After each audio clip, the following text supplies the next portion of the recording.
വെളിപ്പാട് പുസ്തകം 19-ാം അധ്യായം അതിൻ്റെ 6-ാമത്തെ വാക്യത്തിലേക്ക് നമുക്കൊന്ന് വരാം.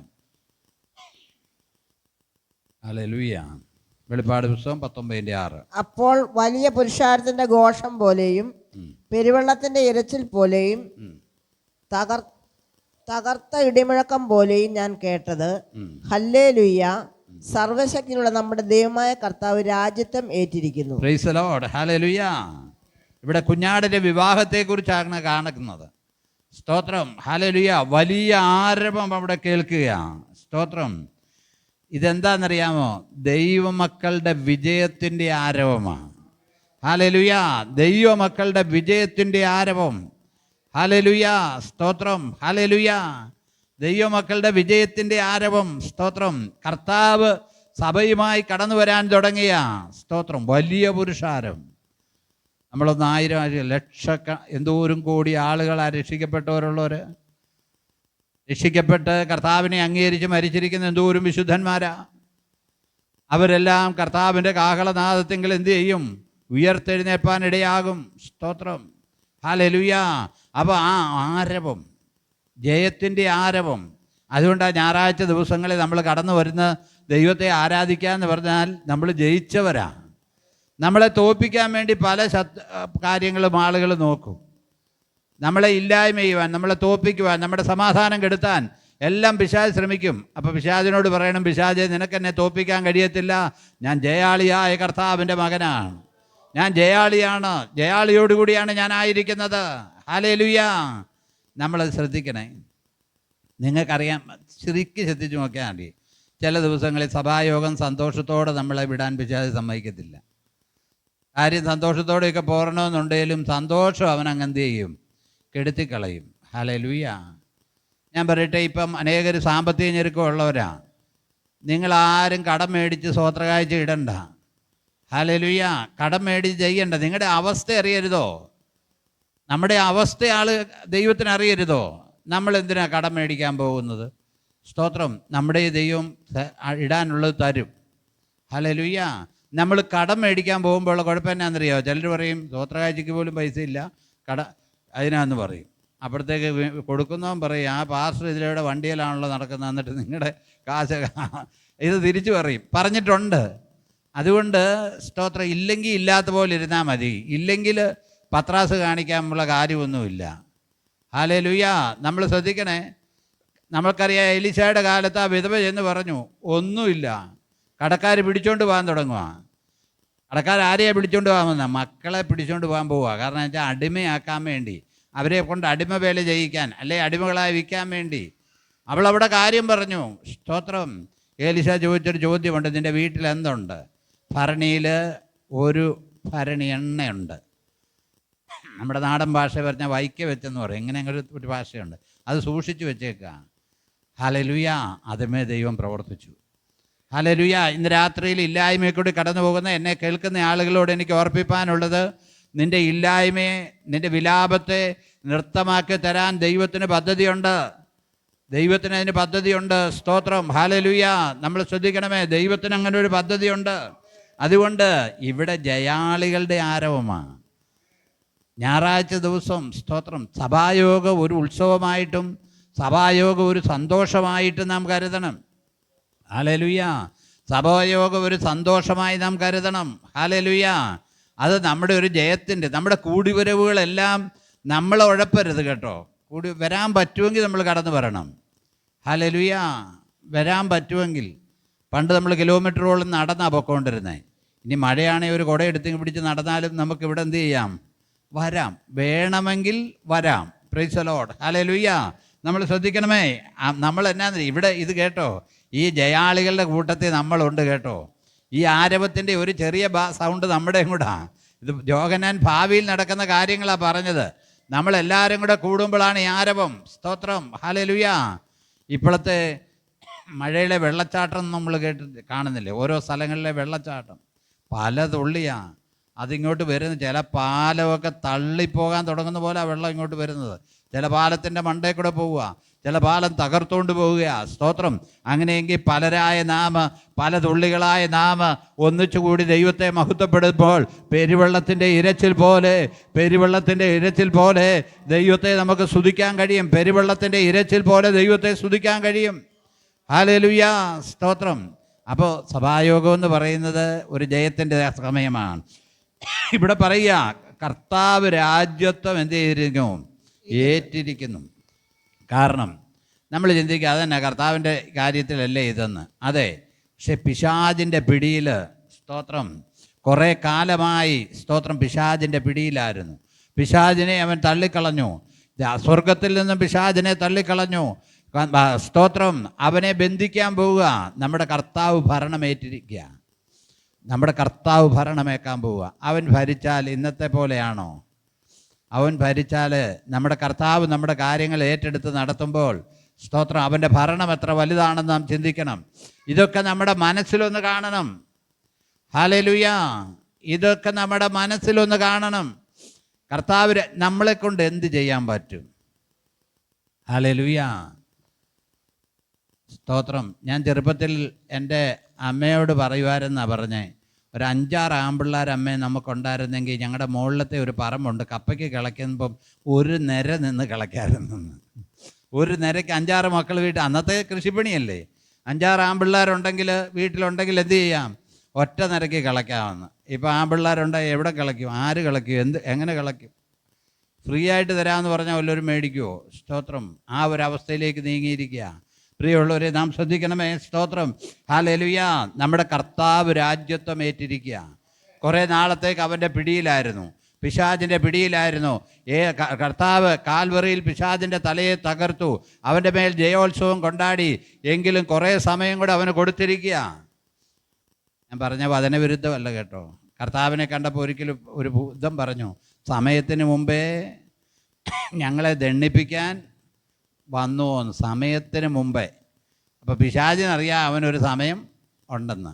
ആ സമയത്തിന് മുമ്പേ ദണ്ഡിപ്പാൻ വന്നോ എന്ന് ചോദിക്കുക. സ്തോത്രം. ഹല്ലേലൂയ. വെളിപ്പാട് 19:7 മുതലുള്ള വാക്യം കൂടെ വായിച്ചേ. 19:6, 19:7. നാം സന്തോഷിച്ച് ഉല്ലസിച്ച് അവന് മഹത്വം കൊടുക്കുക. നാം സന്തോഷിച്ച് ഉല്ലസിച്ച് അവൻ എന്ത് ചെയ്യുക? മഹത്വം കൊടുക്കുക. സ്തോത്രം. നാം സന്തോഷിക്കണം, ഉല്ലസിക്കണം, മഹത്വം കൊടുക്കണം. ഇത് തന്നെ ഞാൻ പറയുന്ന ആരാധനയിൽ കൂടി വരുന്ന സമയങ്ങളിൽ നാം സന്തോഷിക്കണം. നിരാശപ്പെടുത്തുന്ന എല്ലാം മാറണം. നാം സന്തോഷിച്ച് പിന്നെ എന്ത് ചെയ്യണം? ഉല്ലസിക്കണം. ഹല്ലേലൂയ. നമ്മുടെ പിള്ളേർ വലിയ ശല്യം ചെയ്യാതെ അവരോട് നിന്ന് സന്തോഷിക്കുകയാണെങ്കിൽ സന്തോഷിച്ചോട്ടെ. നമ്മളതിനൊന്നും തല്യത്തിന് പോകണ്ട. നമുക്കോ പറ്റിയില്ലെങ്കിൽ കർത്താവ് പറഞ്ഞ് നിങ്ങൾ ആർത്തില്ലെങ്കിൽ ഈ കല്ലുകൾ എന്ത് ചെയ്യും? ആർക്കും. നമ്മൾ ആർത്തില്ലെങ്കിൽ ഈ കല്ലുകൾ ആർക്കും. ഹല്ലേലൂയ. അതുകൊണ്ട് ഇവിടെ പറയുന്നു, നിങ്ങൾ സന്തോഷിച്ച് ഉല്ലസിച്ച് അവന് മഹത്വം കൊടുക്കുക. ആരാധനയിൽ അങ്ങനെ ചെയ്തെന്നോർത്ത് വല്ല കുഴപ്പമുണ്ടോ? ഒരു കുഴപ്പമില്ല. ഞങ്ങൾ പഠിക്കുമ്പോൾ ഒരു പാട്ടുണ്ടാണ്, dance and celebrate the victory of the lord, he has done mighty things. കാരണം ഡാൻസ് ചെയ്ത് കർത്താവിനെ എന്ത് ചെയ്യാൻ? സെലിബ്രേറ്റ്. നമുക്ക് പാടാനുള്ള വാസന ഇല്ലാത്തതുകൊണ്ട് അങ്ങനെ പറയാം. ഡാൻസ് ആൻഡ് സെലിബ്രേറ്റ് എന്ന് വെച്ചാൽ തുള്ളി സന്തോഷിച്ച് ഹല്ലേലൂയ ദൈവത്തെ എന്ത് ചെയ്യണം? മഹത്വപ്പെടുത്തണം. നമ്മുടെ PG വർഗീസ് സാർ ഒന്ന് ഡാൻസ് ചെയ്തതിൻ്റെ വേദന ഇതുവരെ തീർന്നില്ല. Hallelujah. Dance and celebrate the victory of the Lord. കർത്താവ് ജയിച്ചെന്നുള്ള ആ സന്തോഷിച്ച്. കുഞ്ഞാടിന്റെ കല്യാണം വന്നുവല്ലോ, അവന്റെ കാന്തയും തന്നെത്താൻ ഒരുക്കിയിരിക്കുന്നു. ഹല്ലേലൂയ. അവൻ്റെ കാന്ത തന്നെത്താൻ ഒരുക്കിയിരിക്കും. തന്നെത്താൻ ഒരുക്കുക എന്ന് പറഞ്ഞാൽ അവൻ്റെ വിശുദ്ധമായ പ്രവൃത്തികളാണ്. തന്നെത്താൻ ഒരുക്കുക എന്ന് പറഞ്ഞാൽ ബ്യൂട്ടി പാർലറിൽ പോയി ഒരുങ്ങുന്ന കാര്യമല്ല, വിശുദ്ധമായ പ്രവൃത്തികൾ. ഹല്ലേലൂയ. ഹല്ലേലൂയ. നമ്മൾ ശ്രദ്ധിക്കണേ. ഹല്ലേലൂയ. ഞാൻ നേരത്തെ ഓർപ്പിച്ച പോലെ ഇപ്പം എല്ലാത്തിനും ബ്യൂട്ടി പാർലറിൽ പോവുക. കല്യാണത്തിന് മാത്രമല്ല, എൻഗേജ്മെൻറ്റിന് മാത്രമല്ല, വീട് കയറി താമസം, നല്ലൊരു സഭായോഗം ഉണ്ടെങ്കിൽ അതിന്, കൺവെൻഷൻ ഉണ്ടെങ്കിൽ അതിന്, സ്തോത്രം. പിന്നെ എന്തിനു വേണ്ട, ചവടൊക്കെ ഉണ്ടെങ്കിൽ അതിനും ബ്യൂട്ടി പാർലറിൽ പോയിട്ടായിരിക്കുന്നത്. നിങ്ങൾക്ക് സംശയം ഉണ്ടെങ്കിൽ ഇനിയും ഏതെങ്കിലുമൊക്കെ വലിയ അച്ചായന്മാരുടെ ലൈവ് ഒന്ന് കാണണം ശവടക്കിന്. ആ പെണ്ണുങ്ങളൊക്കെ വന്നിരിക്കുന്ന ബ്യൂട്ടി പാർലറിൽ പോയി ചെയ്യാവുന്നതെല്ലാം ചെയ്ത് മുടിയും സ്ട്രെയിറ്റ് ചെയ്ത് വരുന്ന പോലെ വരുന്നേ. ഹല്ലേലൂയ. നമ്മൾ ശ്രദ്ധിച്ച സ്തോത്രം, അത് ഈ ജഡത്തിന് വേണ്ടിയുള്ള കാര്യമാണ്. എന്നാൽ ദൈവമക്കൾ സ്തോത്രം തന്നെത്താൻ ഒരുക്കുക എന്ന് പറഞ്ഞാൽ വിശുദ്ധമായ പ്രവൃത്തികൾ, നല്ല പ്രവൃത്തികൾ, സൽപ്രവൃത്തികൾ, സ്തോത്രം, അതാണ് തന്നെത്താൻ ഒരുങ്ങുന്ന അവസ്ഥ. ഹല്ലേലൂയ. 2 കൊരിന്ത്യർ 11 അധ്യായം അതിൻ്റെ 2-ാമത്തെ വാക്യം വായിക്കുമ്പോൾ, 2 കൊരിന്ത്യർ 11 അധ്യായം 2-ാമത്തെ വാക്യം, ഞാൻ നിങ്ങളെക്കുറിച്ച് ദൈവത്തിന്റെ എരിവോടെ എരിയുന്നു. പൗലോസ്ലീഹ പറയാ, ഞാൻ നിങ്ങളെക്കുറിച്ച് ദൈവത്തിന്റെ എരിവോടെ എരിയുന്നെന്ന്. ചില ദൈവദാസന്മാർ സഭയിൽ പ്രസംഗിക്കുമ്പോൾ ശക്തമായി പ്രസംഗിക്കും. ഈ ഒച്ച പറയുന്നതല്ല, ആത്മഭാരത്തോടെ പ്രസംഗിക്കും. ശക്തമായി ആളുകൾ പാപം ചെയ്തിട്ടുണ്ടെങ്കിൽ അവർക്ക് കുത്തുകൊള്ളത്തക്ക രീതിയിൽ പ്രസംഗിക്കും. കുത്താൻ വേണ്ടിയല്ല പ്രസംഗിക്കുന്നത്. കാരണം ഒരു എരിവ്. മോട്ടിച്ച ചൊരുത്തം വന്നിരിക്കുകയാണെങ്കിൽ അവനോട് എന്നാ ചെയ്യേണ്ടത്? ചിലപ്പോൾ ദൈവാത്മാവ് അവനെ പ്രേരിപ്പിക്കും, പാസ്റ്ററെ പ്രേരിപ്പിക്കും ശക്തമായി പ്രസംഗിക്കാൻ. ഹല്ലേലൂയ. അയൽവക്കക്കാരൻ്റെ ജാതിക്കായും തേങ്ങായും മോട്ടിച്ച വന്ന സഭായോഗത്തിന് ഇരിക്കുന്നെങ്കിൽ ശക്തമായിട്ട് ആത്മാവ് പ്രേരിപ്പിക്കും. കാരണം ആ ഒരു എരിവ്. ദൈവദാസന്മാർ പ്രസംഗിക്കാൻ എഴുതിക്കുമ്പോൾ പറയാനുള്ള കാര്യമല്ല പലതും പറയുന്നത്. ആളുകളെ വിവേചിച്ച് സംസാരിക്കാൻ പരിശുദ്ധാത്മാവ് നിയോഗം കൊടുക്കും. ഹല്ലേലൂയ. പരിശുദ്ധാത്മാവ് നിയോഗം കൊടുക്കും. അപ്പോൾ ആ ഒരു എരിവ്, ഹല്ലേലൂയ. കർത്താവിന് എരിവില്ലായിരുന്നോ? കർത്താവ് ഇരുന്നപ്പോൾ ദേവാലയത്തിൽ വിൽക്കുകയും വാങ്ങുകയും എല്ലാം ചെയ്യുമായിരുന്നു. ഹല്ലേലൂയ. സ്തോത്രം. അവൻ എന്ത് ചെയ്തു? ഒരു ചാട്ടവാറുണ്ടാക്കി എന്ത് ചെയ്തു? അവരെ സ്തോത്രം ഹല്ലേലൂയ ആലയത്തിന് പുറത്താക്കി. അത് ഇന്ന് ആളുകൾ അതിനെക്കുറിച്ച് ഗവേഷണം നടത്തിക്കൊണ്ടിരിക്കുക. കർത്താവ് തല്ലിയോ തല്ലിയില്ലയോ എന്ന്. ചാട്ടവാറുണ്ടാക്കിയെന്നേ എഴുതിയിട്ടുള്ളൂ. സ്തോത്രം. നമുക്കറിയാം ചിലപ്പം ചാട്ടവാറുണ്ടാക്കിയത് എന്ത് ചെയ്യുക, നമ്മളിങ്ങനെ കറക്കുകയൊക്കെ ചെയ്യും. കർത്താവ് തല്ലിയോ തല്ലിയില്ലയോ എന്ന്. ആ ഗവേഷണം അങ്ങനെ നടക്കട്ടെ. സ്തോത്രം. അവസാനം ശിഷ്യന്മാർക്ക് പിന്നെ മനസ്സിലായ. സങ്കീർത്തനത്തിലൊരു വാക്യമുണ്ട്, എൻ്റെ ആലയത്തെക്കുറിച്ചുള്ള എരിവ് എന്നെ എന്ത് ചെയ്യുന്നു? തിന്നുകളയുന്നു. ആലയത്തെക്കുറിച്ചുള്ള എരിവ്. സ്തോത്രം. സന്ദർഭോചിതമായിട്ട് പറയട്ടെ, നമ്മുടെ ആലയത്തെക്കുറിച്ച് നമുക്കൊരു എരിവ് വേണം. നമ്മുടെ ആലയത്തെക്കുറിച്ച്, നമ്മൾ ദൈവത്തെ ആരാധിക്കുന്ന ആലയത്തെക്കുറിച്ച് ഒരു വേണം. ഹല്ലേലൂയ. ആ ഒരു എരിവുണ്ടായിരിക്കണം. സ്തോത്രം. ഹല്ലേലൂയ. ഞായറാഴ്ച വന്നു പോയതുകൊണ്ട് മാത്രം കാര്യമില്ല. ആലയത്തെക്കുറിച്ച് ഒരു ചിന്തയും ആലയത്തെക്കുറിച്ച് ഒരു എരിവും എല്ലാം നമുക്ക് വേണം. സ്തോത്രം. അതൊരു അനുഗ്രഹത്തിൻ്റെ ലക്ഷണമാകട്ടോ. ഹല്ലേലൂയ. അതൊരു അനുഗ്രഹത്തിൻ്റെ ലക്ഷണമാണ്. സ്തോത്രം. ഹല്ലേലൂയ. ഇവിടെ പൗലോസ് പറയുകയാണ്, ഞാൻ എന്ത് ചെയ്യും? ദൈവത്തിന്റെ എരിവോടെ. ഞാൻ ദൈവത്തിൻ്റെ എരിവോടെ. ദൈവത്തിൻ്റെ ഒരു എരിവ് നമുക്ക് വേണം കേട്ടോ. അനീതിയും അശുദ്ധിയും കണ്ടു കഴിഞ്ഞാൽ പറയാനുള്ളൊരു തൻ്റെ ഇടം നമുക്ക് വേണം. അതിന് കൂട്ടു നിൽക്കരുത്. ഹല്ലേലൂയ. അശുദ്ധിയും ആവശ്യമില്ലാത്ത കാര്യങ്ങളും സഹോദരങ്ങളെ തമ്മിൽ ഭിന്നിപ്പിക്കുന്ന കാര്യങ്ങളും പാസ്റ്ററേയും ദൈവമക്കളെയും തമ്മിൽ അകത്തുന്ന കാര്യങ്ങളും ആരെങ്കിലും പറഞ്ഞാൽ അത് അവിടെ വെച്ച് സ്റ്റോപ്പ് ചെയ്യണം. ഇല്ലെങ്കിൽ അവരവർക്ക് തന്നെ ആ ദോഷം. ഹല്ലേലൂയ. കാരണം എന്നാന്ന് ചോദിച്ചാൽ പിശാച് ഉള്ളിലങ്ങ് കടന്ന് ഓരോ കാര്യങ്ങൾ ചെയ്യുക. അപ്പോൾ ആ ഒരു എരിവ്, ആലയത്തെക്കുറിച്ച് ഒരു എരിവ് വേണം. ഹല്ലേലൂയ. നമ്മൾ ശ്രദ്ധിക്കണേ. എവിടെയെങ്കിലും ദൈവത്തിന് വിരുദ്ധമായ കാര്യങ്ങൾ ചെയ്താൽ അതിനെല്ലാം ശിക്ഷയുണ്ട്. അത് പിന്നെ മനസ്സിലാവുള്ളൂ. ഇപ്പം മനസ്സിലായെന്ന് വരത്തില്ല. സ്തോത്രം. അന്നേരം നമുക്ക് പിന്നെ മനസ്സിലാവുള്ളൂ. യോസഫിൻ്റെ സഹോദരന്മാർ അവനെ ഒത്തിരി ഉപദ്രവിച്ചു, പൊട്ടക്കിണറ്റിലിട്ടി അവനെ കളിയാക്കി, സ്തോത്രം എല്ലാം ചെയ്തു. അവസാനം യോസഫിൻ്റെ അടുക്കൽ വന്നു കഴിയുമ്പോൾ, യോസഫ് വേറെ മിസ്രൈമി ഭാഷയിലാണ് സംസാരിക്കുന്നത്, ദ്വിഭാഷി മുഖാന്തരമാണ് ട്രാൻസ്ലേറ്റ് ചെയ്താണ് സംസാരിക്കുന്നത്. അപ്പോൾ ജോസഫ് ഇവർ സഹോദരന്മാർ പറയുക, ഇതെല്ലാം നാം നമ്മുടെ സഹോദരനോട് ചെയ്ത ദോഷം അന്യായമാണ്. നമ്മുടെ സഹോദരനോട് ചെയ്ത ദോഷം അവൻ നമ്മളോട് ചോദിക്കുക. അത് നീതിമാനായ യോസഫ് കേട്ടിട്ട് അവൻ പുറത്തു പോയി കരയുവാനിടയായി തീർന്നു. പ്രിയമുള്ള ദൈവമക്കളെ ശ്രദ്ധിക്കണമേ. സ്തോത്രം. ആര് എന്ത് ദോഷം ചെയ്താലും അതിന് ദൈവസന്നിധി കണക്ക് പറയേണ്ടി വരും. ഹല്ലേലൂയ. നമ്മൾ പൗലോസ്ലീഹായെക്കുറിച്ച് ഒത്തിരി കാര്യം പറയുന്നുണ്ട്. ഏറ്റവും അധികം ഉപദ്രവേറ്റതാരാ? പൗലോസ്ലീഹ. മറ്റവരെ ക്രൂശിച്ചു അല്ലെ തല വെട്ടിക്കൊന്നു. ഇത് ജീവിച്ചിരുന്നപ്പോൾ തന്നെ പുള്ളി അനുഭവിച്ച ഭേദം. പുള്ളി ഒരിക്കൽ പറയുന്നില്ലേ അദ്ദേഹം, അകത്ത് ഭയം പുറത്ത് യുദ്ധം. സ്തോത്രം. അകത്ത് ഭയമാ. ഹല്ലേലൂയ. ഇതെല്ലാം അനുഭവിച്ചു. കാരണം എന്നാന്നറിയാം, പുള്ളി ജഡത്തിലും അതുപോലെ ചെയ്തതാ. ജഡത്തിലും എന്ത് ചെയ്താ? സ്തെഫാനോസിനെയൊക്കെ കൊല്ലുമ്പം വേറെ പ്രത്യേകിച്ചൊന്നും ചെയ്യുന്നില്ല. കൊല്ലുന്നവരുടെ വസ്ത്രമൊക്കെ കാത്ത് എന്ത് ചെയ്തു? അവൻ ആമീൻ പറഞ്ഞ് നിന്നതേ ഉള്ളൂ. അവൻ കല്ലെറിഞ്ഞു എറിഞ്ഞില്ല, ആമീൻ പറഞ്ഞ് നിന്നതേ ഉള്ളൂ. സ്തോത്രം, ഹല്ലേലൂയ. നമ്മൾ ശ്രദ്ധിക്കണമേ. സ്തോത്രം. ഞാൻ ദൈവത്തിന്റെ എരിവോടെ എരിയുന്നു. ഞാൻ ക്രിസ്തു എന്ന ഏക പുരുഷന് നിങ്ങളെ നിർമ്മല കന്യകയായി ഏൽപ്പിപ്പാൻ വിവാഹ നിശ്ചയം ചെയ്തിരിക്കുന്നു. ക്രിസ്തു എന്ന ഏക പുരുഷനുമായി 2 കൊരിന്ത്യർ 11 അധ്യായം 2 വാക്യമാണ് ഞാൻ വായിക്കുന്നത്. ക്രിസ്തു എന്ന ഏക പുരുഷനുമായിട്ടാണ് ബന്ധം. അല്ലാതെ മറ്റാരുമായിട്ട് ബന്ധത്തിന് പോയാൽ നീ നിത്യതയിൽ ചെല്ലത്തില്ല, സ്വർഗത്തിൽ പോകത്തില്ല. നിന്റെ ഭൗതിക കാര്യം നേടാൻ വേണ്ടി നീ അവരോടും ഇവരോടും പ്രാർത്ഥിച്ചാൽ സ്വർഗത്തിൽ പോകത്തില്ല, അവർ കേൾക്കുന്നുമില്ല. ഹല്ലേലൂയ. ചിലർ പറയും മറുപടി കിട്ടുന്നെന്ന്. നമ്മുടെ ദൈവം ദീർഘക്ഷമയുള്ളവനായതുകൊണ്ട് ദുഷ്ടന്മാരുടെ മേലും നീതി കെട്ടവരുടെ മേലും ഒരുപോലെ അവൻ എന്ത് ചെയ്യുക? മഴയും വെയിലും അയക്കുക. അങ്ങനെ ലഭിക്കുന്ന പ്രിയമുള്ളവരെ, യേശുക്രിസ്തു എന്ന ഏക പുരുഷനുമായിട്ടാണ് ബന്ധം. നമ്മൾ യേശുക്രിസ്തുവിൽ കൂടി അല്ലാതെ പെന്തക്കോസുകാരായി നമ്മൾ പ്രാർത്ഥിക്കത്തില്ല, ഒരു മധ്യസ്ഥരിൽ കൂടി പ്രാർത്ഥിക്കത്തില്ല. ദൈവമായ കർത്താവ് ഒരു മധ്യസ്ഥനെ അതിന് ചുമതലപ്പെടുത്തിയിട്ടില്ല. ചുമതലപ്പെടുത്തിയിട്ടുണ്ട്, ഓക്കെ, നമുക്കെന്താ വിരോധം?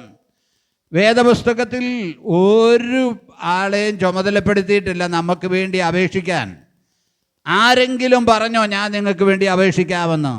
ഇന്ന് ഈ സമൂഹത്തിൽ പലരും കൂടെ പ്രാർത്ഥിക്കുന്നുണ്ട്. അതിൻ്റെ അറ്റത്ത് എന്ത് ചെയ്യുക? സ്തോത്രം, പിന്നെ കർത്താവുമുണ്ട്. ഹല്ലേലൂയ. നമ്മൾ ശ്രദ്ധിക്കണേ. സ്തോത്രം. ഇന്ന് പ്രാർത്ഥിക്കുന്ന വ്യക്തികൾ, മനുഷ്യർ പ്രാർത്ഥിക്കുന്ന വ്യക്തികൾ ആരെങ്കിലും പറഞ്ഞിട്ടുണ്ടോ ഞാൻ നിങ്ങൾക്ക് വേണ്ടി അപേക്ഷിക്കാമെന്ന്? ഒറ്റ വ്യക്തി പോലും പറഞ്ഞിട്ടില്ല. കന്യാമറിയാമിനെ നമുക്ക് സ്നേഹമാണ്, നമുക്ക് ബഹുമാനമാണ്. കന്യാമറിയാം ഒരിക്കലും പറഞ്ഞിട്ടില്ല ഞാൻ നിങ്ങൾക്ക് വേണ്ടി പ്രാർത്ഥിക്കാമെന്ന്. സ്തോത്രം, ഹല്ലേലൂയ, ഹല്ലേലൂയ. ഗീവർഗീസ് സഹദാ ജീവിച്ചിട്ടുണ്ടോ എന്ന് പോലും സംശയമാണ്. പോപ്പ് അദ്ദേഹത്തെ വിശുദ്ധന്മാരുടെ പട്ടികയിൽ നിന്ന് നൂറ്റാണ്ട് മാറ്റിയതാ. സ്തോത്രം. ഓരോ സഹതന്മാർ, ഓരോ ആളുകൾ, സ്തോത്രം, അവരൊക്കെ നല്ല ആളുകളായിരിക്കാം. അവർക്ക് അവർ ചെയ്തതിൻ്റെ പ്രതിഫലം അവർക്ക് ലഭിക്കും. വിശുദ്ധന്മാരെ ആരെയും ഞങ്ങൾ പരിഹസിക്കുന്നില്ല. വിശുദ്ധന്മാരായ ആളുകൾ നമുക്ക് വേണ്ടി പ്രാർത്ഥിക്കുന്നില്ല എന്നുള്ളൊരു സത്യം ഞാനൊരു പാസ്റ്റർ എന്നുള്ള നിലയിൽ പറയാതെ പോയാൽ കുറ്റം എൻ്റെ മേലാകും. അവരാരും പ്രാർത്ഥിക്കുന്നവർ നിങ്ങളൊന്ന് ശ്രദ്ധിച്ച്, അങ്ങനെ പ്രാർത്ഥിക്കാൻ അവർ പറഞ്ഞോ? കർത്താവ് പറഞ്ഞോ? വചനം പറഞ്ഞോ? വചനം പറയുന്ന ഏക കാര്യം യേശുക്രിസ്തു എന്ന ഏക മധ്യസ്ഥനല്ലാതെ വേറൊരു മധ്യസ്ഥൻ നമുക്കില്ല. ഹല്ലേലൂയ. യേശുവിൻ്റെ നാമത്തിൽ അല്ലാതെ പ്രാർത്ഥിക്കാൻ പാടില്ല. നിങ്ങൾ ഇതുവരെ എൻ്റെ നാമത്തിൽ പ്രാർത്ഥിച്ചിട്ടില്ല, നിങ്ങൾ എൻ്റെ നാമത്തിൽ പ്രാർത്ഥിപ്പീൻ, പിതാവ് പുത്രനിൽ മഹത്വപ്പെടേണ്ടതിന് ഞാനത് നിങ്ങൾക്ക് നൽകിത്തരാമെന്ന് പറഞ്ഞ ഒരേ ഒരു വ്യക്തി യേശു കർത്താവ് മാത്രമേ ഉള്ളൂ. ഹല്ലേലൂയ. അതുകൊണ്ടാണ് പൗലോസ് പറയുന്നത് ഞാൻ ദൈവത്തിൻ്റെ എരിവോടെ എന്ത് ചെയ്യുക? എരിയുകയാണെന്ന്. കാരണം ആ കാലത്തും പൗലോസ് പറഞ്ഞു യാഗങ്ങളും കർമ്മങ്ങളും ഓരോന്ന് ചെയ്തുകൊണ്ടിരിക്കുക. അപ്പോൾ പൗലോസ് പറയും ആ ഒരു എരിവ്, ഹല്ലേലൂയ, ആ ഒരു എരിവ്, സ്തോത്രം, ഹല്ലേലൂയ. നമ്മൾ വായിച്ചത് നിങ്ങളെ നിർമ്മലകനിയായി ചെയ്തിരിക്കുന്നു, വിവാഹ നിശ്ചയം ചെയ്തിരിക്കുന്നു. ഹല്ലേലൂയ. വിവാഹ നിശ്ചയം, ആ വിവാഹമാണ് ഇപ്പം നടക്കാൻ പോകുന്നത്. കുഞ്ഞാടിൻ്റെ കല്യാണം എന്ത് ചെയ്യാൻ പോവുക? രാജ്യത്ത് അവൻ ഏറ്റെടുക്കുന്നതിന് മുമ്പ് കല്യാണം കഴിക്കും. കല്യാണമെന്ന് പറയുമ്പോൾ നമ്മൾ ചിന്തിക്കരുത്, മറ്റൊരർത്ഥത്തിൽ ചിന്തിക്കരുത്. അവിടെ നമ്മളൊക്കെ വായിക്കാം, അതിൻ്റെ സംശയം തീർക്കാൻ നമുക്ക് വായിക്കാം. എഫേസ്യ ലേഖനം 5-ാം അധ്യായം 31-32 വാക്യങ്ങൾ. എഫേസ്യ ലേഖനം 5-ാം അധ്യായം 31-32 വാക്യങ്ങൾ. ഹല്ലേലൂയ. അതുനിമിത്തം ഒരു മനുഷ്യൻ അപ്പനെയും അമ്മയെയും വിട്ട് ഭാര്യയോട് പറ്റിച്ചേരും, ഇരുവരും ഒരു ദേഹമായി തീരും. ഈ മർമ്മം വലിയത്. ഞാൻ ക്രിസ്തുവിനെയും സഭയെയും ഉദ്ദേശിച്ചത്രേ പറയുന്നത്. മനസ്സിലായോ? പൗലോസ് എഫേസ്യ ലേഖനത്തിൽ ഭാര്യാഭർത്തക്കന്മാരുടെ കടപ്പാടുകൾ പറയുന്ന കൂട്ടത്തിൽ എഴുതി വന്നു കഴിഞ്ഞപ്പോൾ പറയുകയാണ്, എന്താ പറഞ്ഞത്? അവര് അപ്പനെയും അമ്മയും വിട്ട് ഭാര്യയോട് പറ്റിച്ചേരും, ഈ മർമ്മം വലിയത്. സ്തോത്രം, ഹല്ലേലൂയ. അക്ഷരാർത്ഥത്തിൽ ഒരു കാര്യം ശ്രദ്ധിക്കണം, കല്യാണം കഴിച്ചു കഴിഞ്ഞാൽ അപ്പനെയും അമ്മയും വിട്ട് ഭാര്യയോട് പറ്റിച്ചേരണം. ഹല്ലേലൂയ. എന്ന് വെച്ചാൽ അപ്പനെ അമ്മയെ ഉപേക്ഷിക്കാനല്ല പറഞ്ഞത്, അവരുടെ ചെല്ലിൻ്റെ കടപ്പാട് ചെയ്യണം. കടപ്പാട് വേണ്ടെന്നല്ല പറഞ്ഞത്. വിവാഹം കഴിച്ചു കഴിഞ്ഞാൽ പിന്നെ അത് വേറൊരു ബന്ധമാണ്. മറ്റുള്ള ആളുകൾക്കെല്ലാം വേറെ ബന്ധമാണ്, അവരവരുടെ റോളിലുള്ള ബന്ധമാണ് ഉള്ളത്. ഭാര്യയും ഭർത്താവും ഒരു ശരീരമാണ്. അതുകൊണ്ട് ഭാര്യയ്ക്കൊരു അപമാനം വരാനോ ഭർത്താവിനൊരു അപമാനം വരാനോ ആരും സമ്മതിക്കരുത്. ഹല്ലേലൂയ. അവരൊരു ദേഹമാ. സ്തോത്രം. ഹല്ലേലൂയ. ഒരു ദേഹമാ. ഈ മർമ്മം വലിയത്. എന്നിട്ട് പറയുകയാണ്, ഞാൻ ക്രിസ്തുവിനെയും സഭയെയും കുറിച്ച് ഉദ്ദേശിച്ചത്ര പറയുന്നത്. ഞാൻ കണ്ടോ, ആ മർമ്മം മനസ്സിലായോ? ഈ പറഞ്ഞ കാര്യം ഭാര്യയും ഭർത്താവിനെ കുറിച്ച് മാത്രമല്ല, ഞാൻ ക്രിസ്തുവിനെയും സഭയെയും കുറിച്ച് അത്ര പറയുന്നത്. എന്താ? അവരൊരു ശരീരമാകും. കർത്താവിൻ്റെ കാന്ത, മണവാട്ടി. സ്തോത്രം. കർത്താവിൻ്റെ ശരീരം. സ്തോത്രം. നമ്മൾ കർത്തൃമേശയുടെ സമയത്ത് പറയത്തില്ലേ, അപ്പമൊന്നാകൊണ്ട് പലരായ നാം ക്രിസ്തുവിൽ ഒരു ശരീരമാകുന്നു. ശ്രദ്ധിച്ചില്ലേ? അതുകൊണ്ടാണ് കർത്തൃമേശ എടുക്കുന്നത്. അപ്പം നമ്മൾ ഒരു പാത്രത്തിൽ നിന്ന് ഭക്ഷിക്കുന്നത്, ഒരപ്പത്തിൽ നിന്ന് ഭക്ഷിക്കുന്നത്. തിരുവചനം പറയുന്നു, അപ്പം ഒന്നായതുകൊണ്ട്. അപ്പം അതാണ് ജീവൻ്റെ അപ്പമായ ക്രിസ്തു. അപ്പം ഒന്നാകൊണ്ട് പലരായ നാം ക്രിസ്തുവിൽ എന്താണ്? ഒരു ശരീരമാണ്. ഹല്ലേലൂയ. ഈ മർമ്മം മനസ്സിലാകണം. ക്രിസ്തുവിനോട് കൂടി ആയിരിക്കുക. ഇച്ചിരിയുടെ മനസ്സിലാക്കാൻ എളുപ്പം പൗലോസ് ഒരിക്കൽ പറഞ്ഞത് മരണത്തെക്കുറിച്ച് പറയുക, വിട്ടുപിരിഞ്ഞ് ക്രിസ്തുവിനോട് കൂടി ഇരിപ്പാൻ ഞാൻ എന്ത് ചെയ്യുന്നു? കാക്ഷിക്കുന്നു. അത് അത്യുത്തമമാണ്. ഭക്തനായ ഒരുവൻ മരിക്കുമ്പോൾ ശ്രദ്ധിക്കണം, അവൻ ദൈവവൈതലാണെങ്കിൽ ക്രിസ്തുവിനോടൊപ്പമായിരിക്കും. അവൻ ക്രിസ്തുവിനോട് ചേരുക. ഞാൻ പറയട്ടെ, ഭക്തനായ ഒരു മനുഷ്യനും മരിച്ചു കഴിഞ്ഞ് നാട്ടിലോട്ട് പൊക്കോളാൻ പറഞ്ഞാൽ പോകത്തില്ല കേട്ടോ. ആ ഒരു മർമ്മം മനസ്സിലാക്കണം. ഭക്തനായ ഒരു മനുഷ്യൻ ദൈവസന്നിധിയിൽ ചേർക്കപ്പെട്ട് ആ അനുഭവത്തിൽ ആ സന്തോഷം മനസ്സിലാക്കി കഴിഞ്ഞ് നീ നാട്ടിൽ പൊക്കോ, 10 വർഷം കൂടെ കഴിഞ്ഞിട്ട് പോന്നാൽ മതി എന്ന് പറഞ്ഞാൽ എൻ്റെ വിശ്വാസം പോരത്തില്ല. കാരണം എന്നാന്ന് ചോദിച്ചാൽ, ഇതിനേക്കാൾ അത്യുത്തമമായത് ഇവിടെ എന്ത് ഉത്തമം? ഞാൻ ഇന്നും ചിന്തിച്ചു, ഞങ്ങൾക്ക് ഇച്ചിരൂടെ പ്രായമായി കഴിഞ്ഞാൽ ഇപ്പം എനിക്ക് ആഹാരമൊക്കെ അവൾ എടുത്തു തരും. ഇച്ചിരൂടെ കഴിഞ്ഞാൽ ആരെടുത്തു തരും? ആരെടുത്തു തരുമെന്നാണ് പറഞ്ഞത്. തന്നെ വിറച്ച് ആയുസുണ്ടെങ്കിൽ വിറച്ച് എന്ന് കാപ്പി അനത്തിയാൽ കുടിക്കാം. ഒന്ന് ആലോചിച്ച് നോക്കി. അങ്ങനെ ഒരു അനുഭവം നമ്മുടെ ജീവിതത്തിലുണ്ട്. എന്തുവാ ഉള്ളത്? കുറേ കഴിയുമ്പോൾ പിള്ളേർ നമ്മളെ അടച്ചേച്ച് പോകും.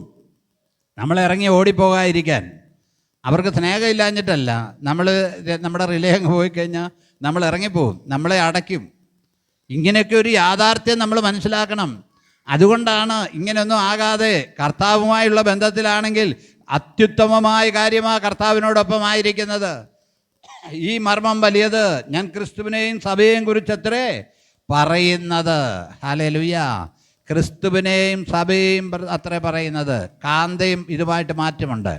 പഴയമ ഇസ്രായേലിനെ സ്തോത്രം കുറിച്ചല്ല ഇത് പറയുന്നത്. പഴയമ ഇസ്രായേലിൻ്റെ കല്യാണമല്ല കേട്ടോ.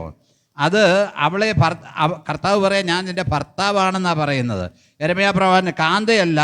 യെരമ്യാ പ്രവാചകൻ്റെ പുസ്തകം 3-ാം അധ്യായം 14 വാക്യങ്ങളൊന്ന് വായിച്ച്. സ്തോത്രം.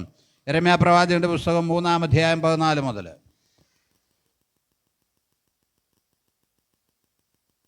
ഹല്ലേലൂയ. യഹോവയുടെ അരുളപ്പാട്, വിശ്വാസത്യാഗികളായ മക്കളെ മടങ്ങി വരുവിൻ. യഹോവയുടെ അരുളപ്പാട് ഇസ്രായേൽ ജനത്തോട് പറയുക, വിശ്വാസത്യാഗിനികളായ മക്കളെ എന്ത് ചെയ്യുക? മടങ്ങി വരിക എന്ന് പറയുന്നു. ഞാനല്ലോ നിങ്ങളുടെ ഭർത്താവ്. കണ്ടോ, ഇസ്രായേൽ ജനത്തെക്കുറിച്ച് പറയുക. അതുകൊണ്ടാണ് ഇസ്രായേൽ പാപം ചെയ്യുമ്പോൾ അവർ വേശ്യാവൃത്തി ചെയ്യുന്ന പോലെ പറയുന്നത്. കർത്താവിനെ ഇസ്രായേൽ അവരെ ത്യജിച്ചു കളഞ്ഞു. ഞാനല്ലോ നിങ്ങളുടെ ഭർത്താവ്. ഇസ്രായേലിനോട് അത്രയും സ്നേഹത്തോടെ പറയുക, ഞാനല്ലോ നിങ്ങളുടെ ഭർത്താവ്. ഞാൻ നിങ്ങളെ പട്ടണത്തിൽ ഒരുത്തനെയും വംശത്തിൽ 2 പേരെയും വീതം എടുത്ത് സിയോനിലേക്ക് കൊണ്ടുവരും. ഞാൻ നിങ്ങൾക്ക് എൻ്റെ മനസ്സിനൊത്ത ഇടയന്മാരെ നൽകും.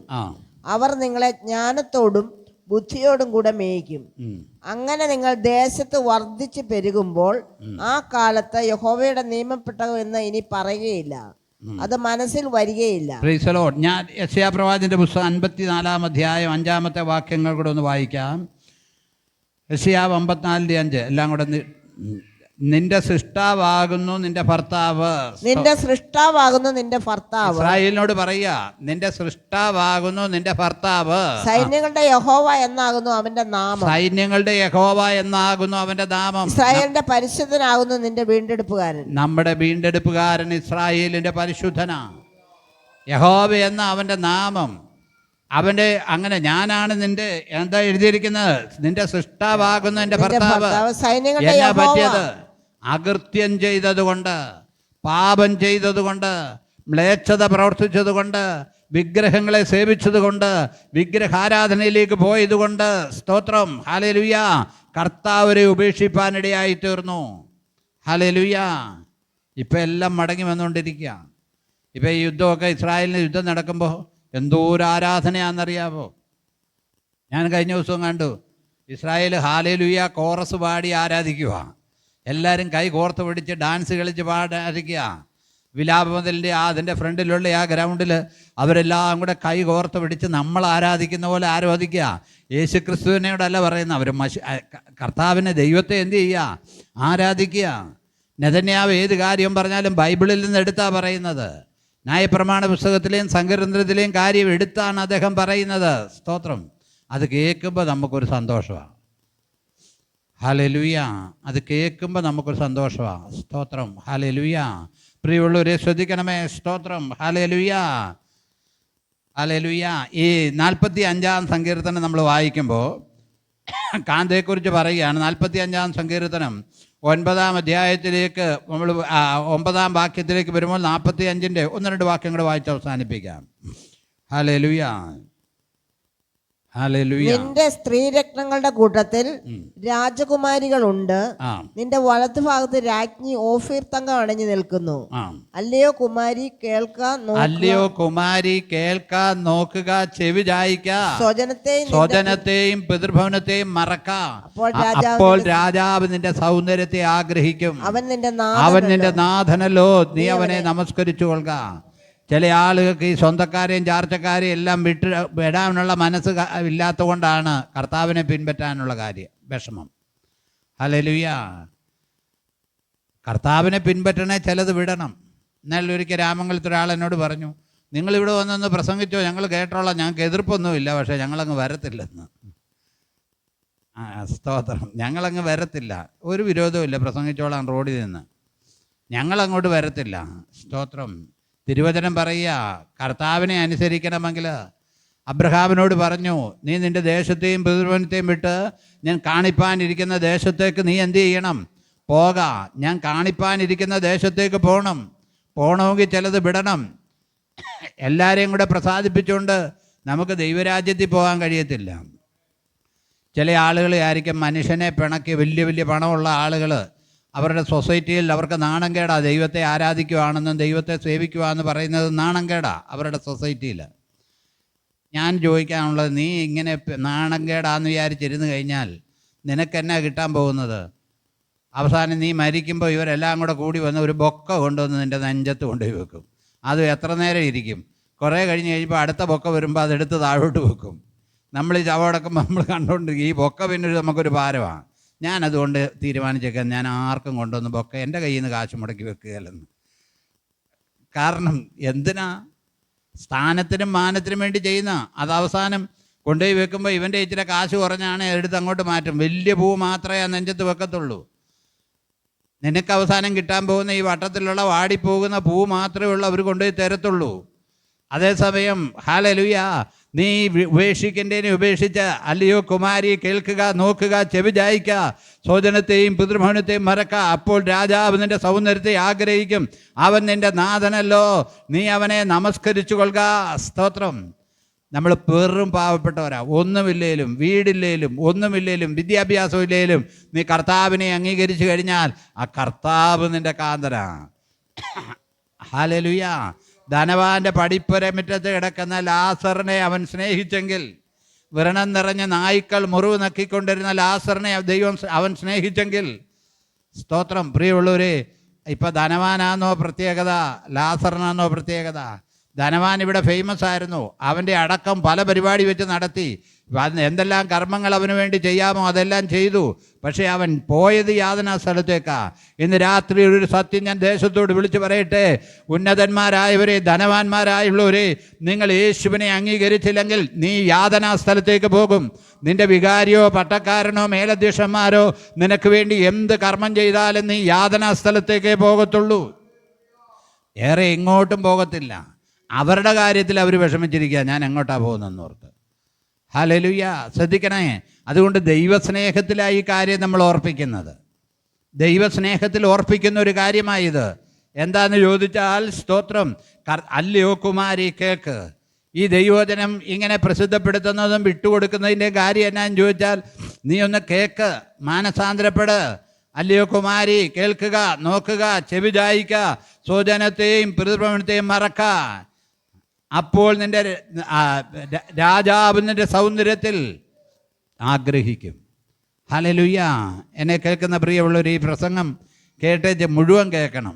ചിലപ്പോൾ ഫേസ്ബുക്കിലൊക്കെ വരുന്ന കേൾക്കാം മുഴുവൻ കേൾക്കണമെന്ന്. ഈ ചിലരിത് കേൾക്കുമ്പോഴേ കട്ട് ചെയ്ത് വെക്കും. ഹല്ലേലൂയ. അതും അവനവൻ്റെ നാശത്തിന് വേണ്ടിയാണ്. ആർക്കും നിന്നെ രക്ഷിപ്പാൻ കഴിയത്തില്ല. ഇന്ന് രാത്രി ആത്മാവിൻ്റെ നിയോഗത്തോടെ ഞാൻ പറയട്ടെ, എന്നെ കേൾക്കുന്ന എല്ലാവരോടും ഞാൻ പറയട്ടെ, നീ തനിയേ പോകേണ്ട ഒരു സമയമുണ്ട്. ആരും നിൻ്റെ കൂടെ വരത്തില്ല. മക്കൾ വരത്തില്ല, മരുമക്കൾ വരത്തില്ല, കൊച്ചുമക്കൾ വരത്തില്ല, ചാർച്ചക്കാർ വരത്തില്ല, ആരും വരത്തില്ല. നീ തനിയേ യാത്ര ചെയ്യേണ്ട ഒരു സമയമുണ്ട്. ഹല്ലേലൂയ. അതുകൊണ്ട് ഈ സത്യം ഒന്ന് ഗ്രഹിക്കണം. കാലമധികമില്ല. സത്യം ഒന്ന് ഗ്രഹിക്കണം. സ്തോത്രം. താഴോട്ട് വായിക്കുമ്പോൾ, സ്തോത്രം, അതിൻ്റെ 15-ാമത്തെ വാക്യത്തിലേക്ക് വരുമ്പോൾ, സ്തോത്രം, രാജമന്ദിരത്തിൽ മണവാട്ടിക്കായി ഒരുക്കിയിരിക്കുന്ന ഒരു രാജമന്ദിരമുണ്ട്. 49-ാം സങ്കീർത്തനം 9 താഴോട്ട് വായിക്കുമ്പോൾ എഴുതുക, അവൾ രാജമന്ദിരത്തിൽ പ്രവേശിക്കും. ഹല്ലേലൂയ. സങ്കീർത്തനക്കാരൻ പറയുക, ആരാ? അവൾ അവൻ്റെ കാന്തയുമായിട്ട് രാജമന്ദിരത്തിൽ പ്രവേശിക്കും. ഹല്ലേലൂയ. ഈ രാജമന്ദിരം മണവാട്ടിക്കായിട്ട് കർത്താവ് ഒരുക്കിയ പുതിയ യെരൂശലേമാണ്. മണവാട്ടിക്കായി ഒരുക്കുന്ന പുതിയ യെരൂശലേം. ഇവിടെ ഒന്നുമില്ലെങ്കിലും ഇവിടെ എന്തെങ്കിലും തന്നാൽ ദൈവം തന്നാൽ അനുഭവിച്ചു. പക്ഷെ ഏറ്റവും പ്രാധാന്യം രാജമന്ദിരത്തിൽ പ്രവേശിക്കും. ഇതൊരു ഭാഗ്യമാണ് കേട്ടോ. ഈ ഭാഗ്യം ആളുകൾ ലഭിക്കാനാണ് നമ്മൾ ഈ ദൈവവചനം പറയുന്നത്. ഹല്ലേലൂയ. ഹല്ലേലൂയ. അതുകൊണ്ട് നമ്മുടെ കർത്താവ് ജയിച്ചവനായതുകൊണ്ട് ഞായറാഴ്ച ദിവസങ്ങളിൽ നമ്മൾ കർത്താവിനെ ആരാധിക്കും. സത്യത്തിലും ആത്മാവിലും ആരാധിക്കും. കർമ്മമാർഗങ്ങളെ കൊണ്ടല്ല. എണ്ണയോ മെഴുകുതിരിയോ ഒന്നും വേണ്ട. നമുക്ക് ദൈവത്തെ ആരാധിപ്പാൻ ഇതൊന്നും വേണ്ട. ദൈവത്തെ ആരാധിക്കുന്നവർ സത്യത്തിലും ആത്മാവിലും ദൈവത്തെ ആരാധിക്കുക. സത്യം നമസ്കാരികൾ പിതാവിനെ ആത്മാവിലും സത്യത്തിലും നമസ്കരിക്കുന്ന നാഴിക വരുന്നു, ഇപ്പോൾ വന്നുമിരിക്കുന്നു. ഇങ്ങനെയുള്ള ആരാധനയാണ് പിതാവ് ഇച്ഛിക്കുന്നത്. അതിന് നമ്മെ സഹായിക്കട്ടെ. ഈ വചനങ്ങളാൽ ദൈവം നമ്മെ അനുഗ്രഹിക്കട്ടെ.